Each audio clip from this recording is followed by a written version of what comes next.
Hi and welcome along to this first session in automation for production. So in this one we're going to take a close look at mixer automation. So using automation to control volumes, pans, sends, mute and solos and some other functions commonly found on a internal mixing desk within a DAW. So automation is about the control of a parameter, which is a control. So it's the control of a control over a period of time. An example, a control in a mixer could be the volume. So I can automate that volume, tell the automation what to do, and I don't have to do that again. It will happen at that moment in time after I've programmed it.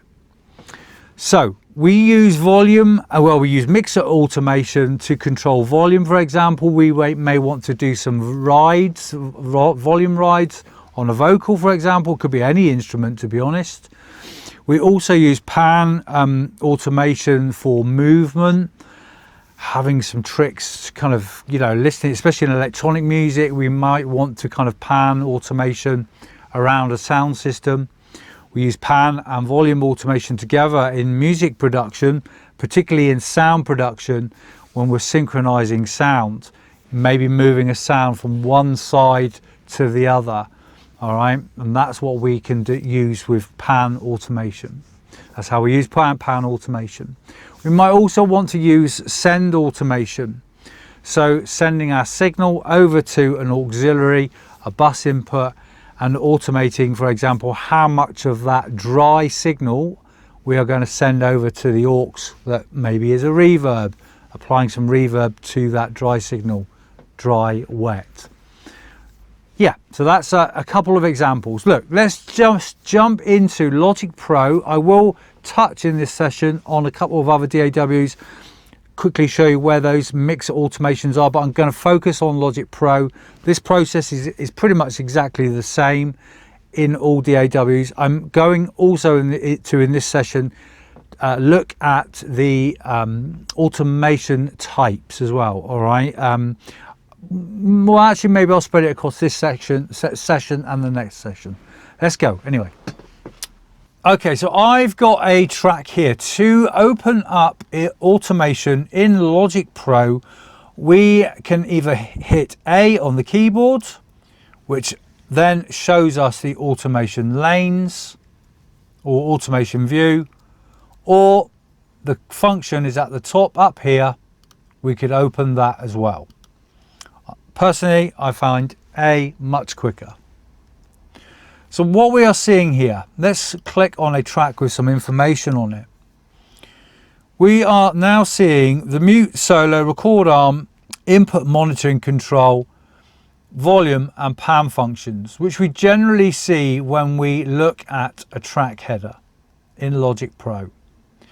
When we initialize the view of automation, we are then seeing additional track and region automation controls, the automation types, and then the automation list that we want to apply to.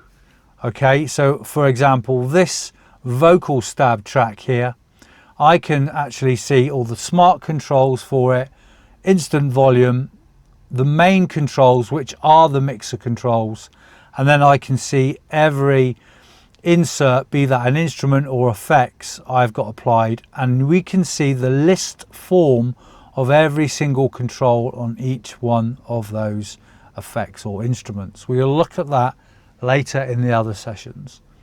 We're going to focus mainly in this session on mixer controls. So I'm going to open up the mixer right now. Let's take this up so we can see our mixer in Logic Pro. Let's focus on this already highlighted Vox stab here. What we can do, mute and solos, we can automate those on and off. We can automate the volume control. We can automate the pan functions, as I've already spoken about. We can bypass inserts effects inserts or instrument inserts. And we can also switch on and off auxiliary sends, and let's just put one on a moment. We'll just go to a reverb, and we can automate the actual send and mount control right there. We'll turn that off. Back to the main page. Okay, so I've got my Vox signal here. I'm going to solo this. Let's have a quick listen.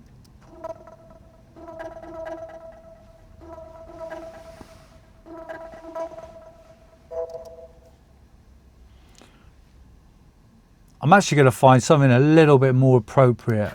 What have we got around here?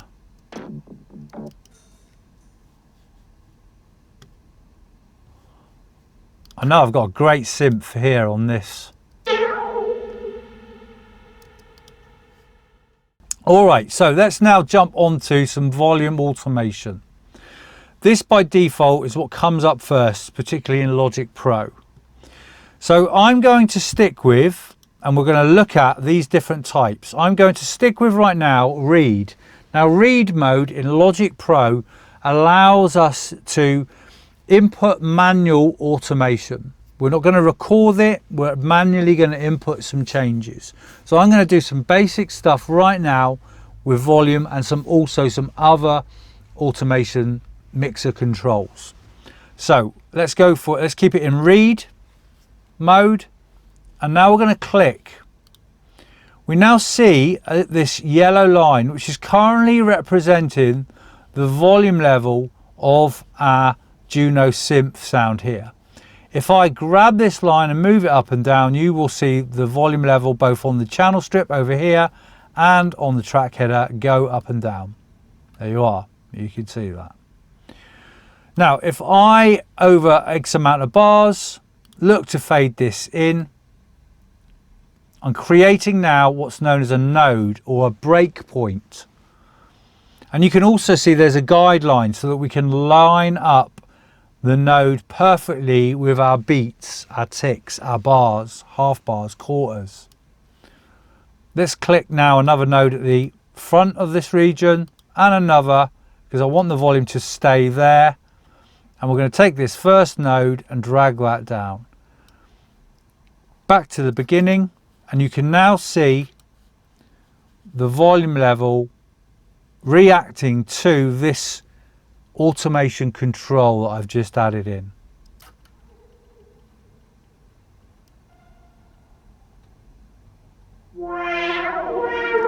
You saw that go up in volume. Watch the actual channel strip fader itself. There you go. It's going up on its own. In simple terms, that's what automation is. All right, we're going to now add a little bit more in this couple of bars right here. And I think I'll do 3 bars. Okay, so I'm now going to select the pan mixer automation, pan select, and we've now come to here 2 options, absolute and relative. So what are those? Absolute is the common automation function. You won't find this on every single automation control or parameter that you could apply automation to, but you will find this on some. What it allows us to do is, one, with absolute, which is the common, put that in first, and then with relative, we are able to put another form of automation underneath it. For example, with volume, I may have the volume going up and down, but I also, at some point as I start to mix, I may want to turn the overall volume of that track up, but there's automation on it. So that volume is kind of locked to what I'm telling that automation to do. With relative mode, what we can do is apply another set of automation with volume over the top, saying that I want it to keep on going up and down, but I want to turn my volume level up. It's almost like taking all of the volume of the automation up. So that allows us to do that. Let's go for absolute here, and I will try and demonstrate that at some point in these sessions. All right, let's now click again. I'm now created the pan automation. You can see it's dead center in our region. This is representing the current state of the pan. If I take this to the left, you can see it go up. If I take it to the right, it goes down. Remember, if you're a Logic user, hold down Option and click on the control, and it goes back to Unity. The start. Right, let's create some other nodes again and line these up. I'm going to move my playhead out of the way. I'm going to create several of these.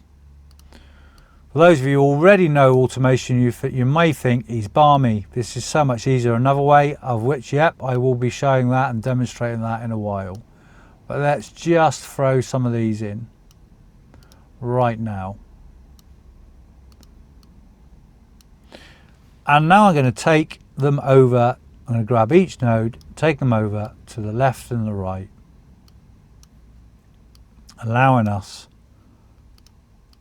affording us to be able to pan this sound rhythmically as well. It's doing it quarter note by quarter note.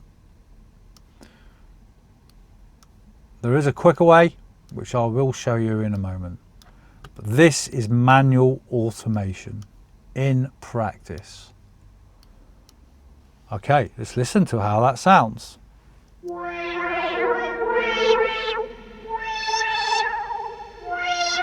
So my sound is bouncing from the left to right speaker. Sounds pretty cool. Now, if I wanted to actually keep that going, I would probably now copy what I've done. In the tools for Logic Pro, we can come down to the bottom and we can see two tools particularly associated with automation. Automation Curve Tool and Select Tool. Right now I'm going to select. And now if I draw over this automation I have created, it turns white. I can now use the copy function, which is Option, drag and drop, and I've now copied that automation. I could do the same again, draw over it all, highlight it, and carry that on. That's quite a little important function. The curve, I will show you in a second. We'll go back to the volume in a moment, and I'll show you the curve tool as well. I'm going to get some of these modes and tools out of the way in this first session so that we can concentrate on quicker look at instrument and effects and MIDI CCs in later sessions. All right, now another really good thing that you should be aware of, if I now go back to my pointer tool, is that I could do Command and Z to undo everything. I don't need to do that. I can have just course click, and I can grab the end node and I can just whip through and cancel all the automation out.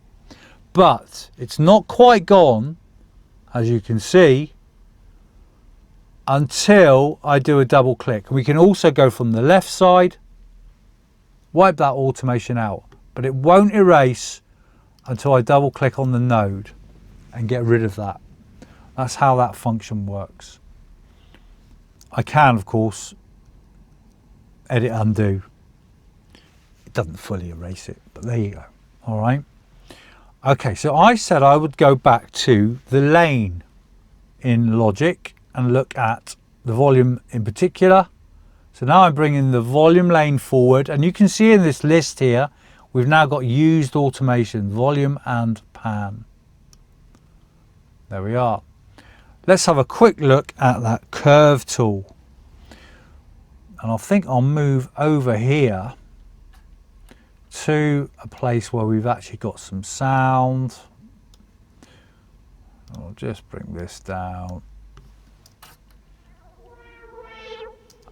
And we'll do a quick 1 bar fade in. And with all automation, you can zoom in and you can see it much closer, and you can see that. All right, I want to curve this line in some way. So I'm going to bring my tools back up, automation curve tool. I can now go this way, or we can create a funky little double curve. And it's up to you to listen to see how that sounds. Once you've created a curve, you can also go back to your main pointer tool and move this along and extend it or shorten it. Options are fully yours. So I've done two functions, automation volume and automation pan, manually. I think what we'll do now is we'll look at this sound a bit further, and we'll now control with what we call the latch function, and we will automate my send on and off and send amount. So what we're going to do is now select latch mode under the mode drop down. There we are. Latch is now selected. So with latch, we are initially recording whatever we do with a mouse or a controller. If we are using a controller, great, because you're adding that kind of realism back in, twisting a knob. With a mouse, you're still pushing it around. But latch will record every movement that you do. I'm going to record some first, and then we'll talk about some specifics and be carefuls that you should be aware of when you're using latch mode. I'm going to concentrate on over here. I'm going to switch off and then switch on this insert and also the send insert, and I will now also automate the amount. Let's go. Let's stick this actually on a loop here a moment, and let's do it.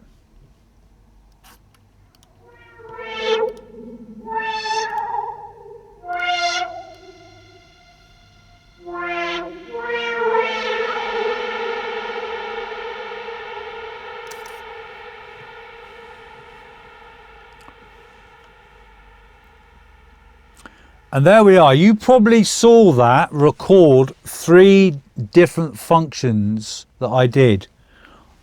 I turned off the EQ, turned off the send, turned them back on, and then moved the send and mount control so that you heard that reverb really open up, that this channel is being sent to. So let's have a look at those lanes and see what we've got. But before I do, the warning. I have now left my lane, my track in latch mode. That can be dangerous, because if I turned off automation view A and then started to carry on moving volumes around, making some changes, latch is recording everything that I do. I may then go back to the beginning of the track, start, and I'll be scratching my head going, why is that doing that? Why is that doing that? So it's really important that we take it out of latch mode and put it back into read mode after we do that. And we've got one or two ways we can do that, either on the track header when we've got automation live, or of course just switch it off or change it here under read. There we go, it's changed it on the track header as well. Now let's have a look at what I just did.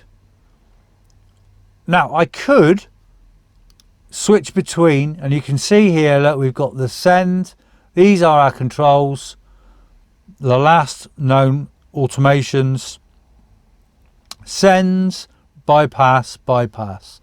But we've also got this little drop down menu that we can now open and be able to see all of our automation completed, all in a row. So these are the functions that I've just done on this track at these points, and we are able to now change these visually all in one go. That's really, really, really, really useful. So I thought I'd actually show you how to do that. And you can see the bypass options here. So there is no curves with a bypass because it is an on-off state. All right, we're switching a function on or off, and that's the same with the mute and solos. I'm not going to demonstrate those in this session because I'm kind of giving you an example here by bypassing inserts and bypassing the sends on the mixer. But yeah, we can obviously, you know, move these along, and you can see there that this send is muted and then unmuted. I'm going to want that to unmute there because it is then sending this pink one over to the reverb. And you can see I bypassed the EQ as well at this point. Again, we can kind of use the select tool to move this along if it didn't happen in the right place, or move our nodes until we get the right function happening. But if you look at these controls now, if I play back through,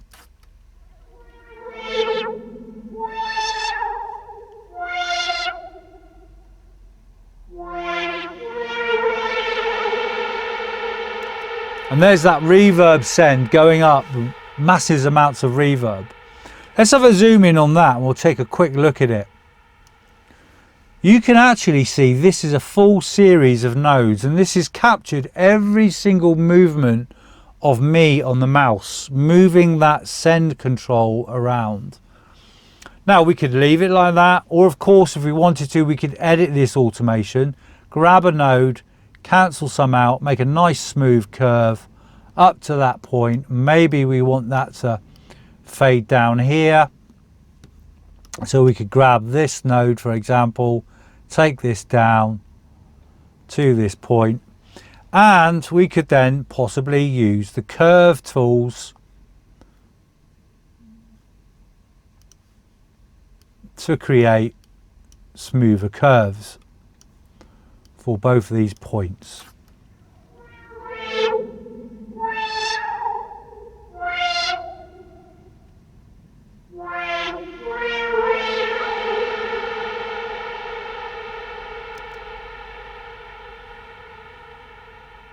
So there we are.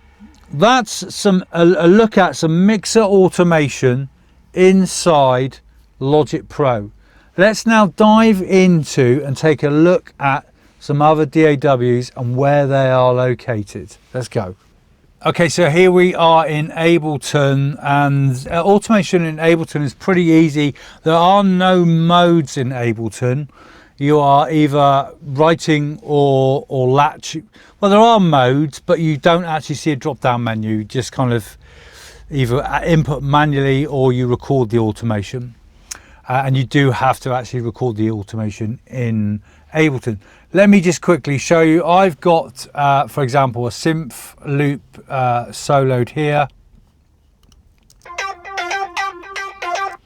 And if I want to kind of bring up maybe the volume automate, if I want to automate the volume on this, two ways of doing it. Like I said, I can record it, or manually I can click on the volume control right here, show automation, and now I'm seeing the volume lane for that. And I create a node, same as what we've done before, and one there, and there we go. I should now, if I now want to add some pan, I could go to the C for center here. This is the pan control right here. And I could, again, manually input it. But right now I'm going to record. So I'm going to put it into record mode.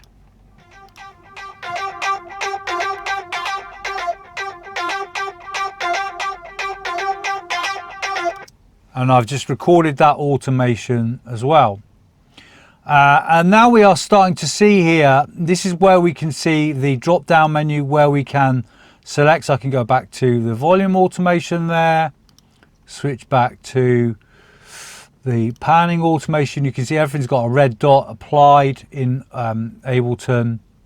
And if I now also in this drop down, if I wanted to send some reverb here, again, I could just go to the A and click create a node and start to kind of use the send.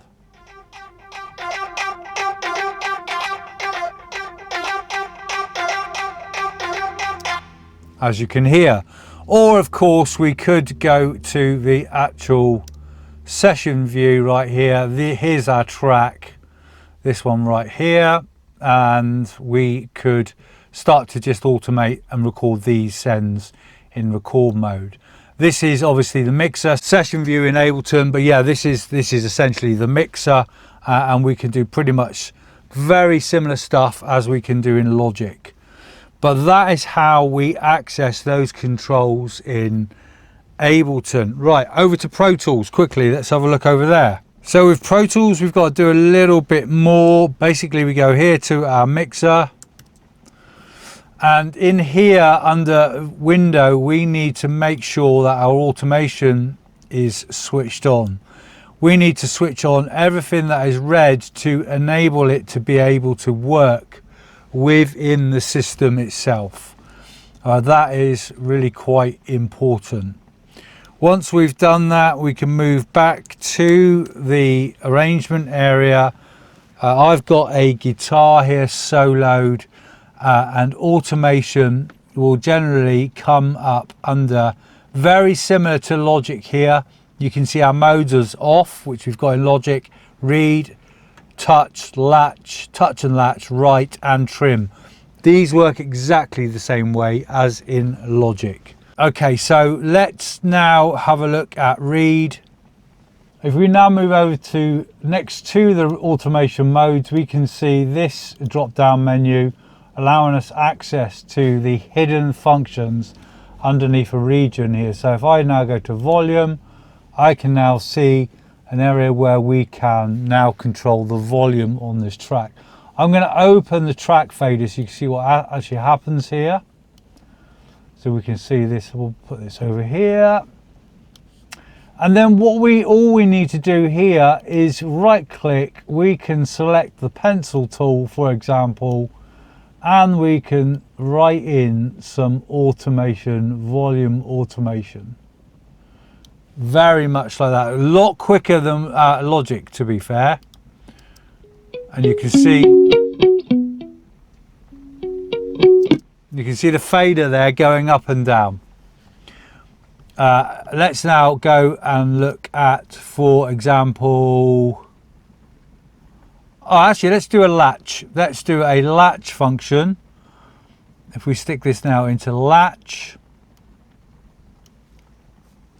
and we just hit play, we should be able to record the auto pan, the pan function.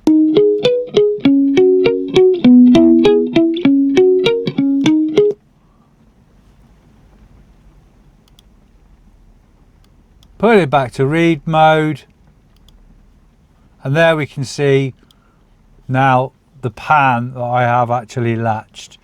And we can of course zoom in and start to, you know, change this automation if we kind of wanted to, in any way we wanted. There's a lot of other editing we can do with mixer automation, but you can see in that list that we could mute, for example. We can do sends here as well, send outputs. Yeah, all very much very similar to Logic itself. Let's now jump over to Cubase, take a quick look at the mixer automation in there, and then we'll finish up the session. All right, so here we are in Cubase. I've selected a track here, the drums, for example. Yeah, automation inside Cubase. There are only two types, read and write. I will now show you what those are and how we activate automation inside Cubase for mixer functions. Pretty much the same as the other DAWs, what you can actually automate inside the mixer that we've already looked at during this session. But if you are a Cubase user or you're learning to use Cubase, you will find automation on any track. If you right click, you will see in the list show automation, and then you'll have a lane turn up underneath the track that you're working on or you've got selected, and under that you can then see automatically always defaults to volume. Underneath that list, depending on what you've got attached to the track and to the actual channel strip, inserts, effects, etc. I've got nothing on these drums except for the instrument itself, and you're seeing those parameters there. More on that later. But yeah, if I want to now, for example, just automate the volume here, we can use a tool. Right click and select a pencil tool, and you can then draw in a volume change like so.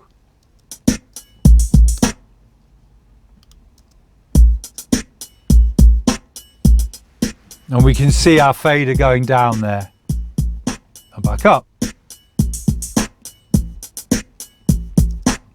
Let's undo that. Command and Z undoes. That is the read mode. Now in write mode, it will record me doing the automation.